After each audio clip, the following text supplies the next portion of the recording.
Formal nang naiahain ng ikalawang impeachment complaint laban kay Pangulong Bongbong Marcos na tinanggihang tanggapin ng Office of the Secretary General nitong nakaraang Huwebes. May ulat on the spot si Darlene Kai. Darlene?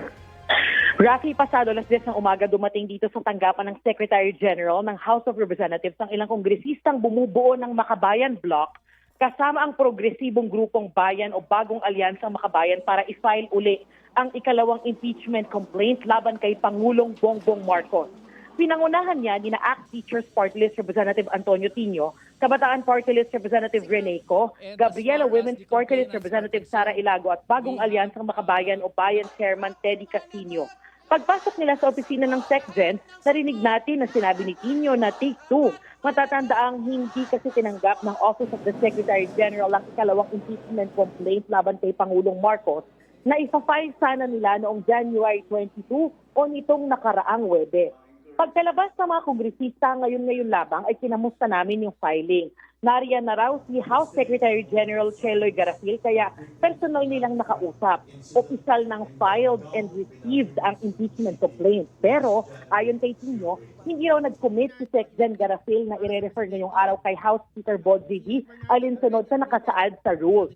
Bagay na hindi raw maintindihan ng grupo. Base raw sa kanilang pag-uusap, sinabi raw ni Garafil na base sa tradisyon o nakasanayan ay wala pang nangyayaring sa parehong araw nire-refer sa Speaker ang complaint.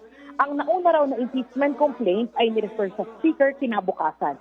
Ang tinutukoy na naunang impeachment complaint laban sa Pangulo ay ang sinayal ng abogadong si Andre De Jesus noong nakaraang linggo. Ang grounds ng reklamo ng Makabayan Bloc ay betrayal of public trust sa ugnay sa maanumalyang flood control project. Kasama raw sa ginawa ng Pangulo na ka-impeach ay ang paglalatag ng sistema ng korupsyon sa pamamagitan ng allocables, pag-abuso sa kapangyarihan sa paggamit ng unprogrammed appropriations at personal na pagkakasangkot sa budget insertions at take-back schemes. Kasama sa ebidensya ng grupo ang Cabral Files, affidavit ni dating DPWH Undersecretary Roberto Bernardo at transcript ng Senate Blue Ribbon Committee. Tumanggi ang House Secretary General na tanggapin yung complaint noong nakaraang linggo dahil nasa abroad si Garafil para tumanggap ng pagkilala.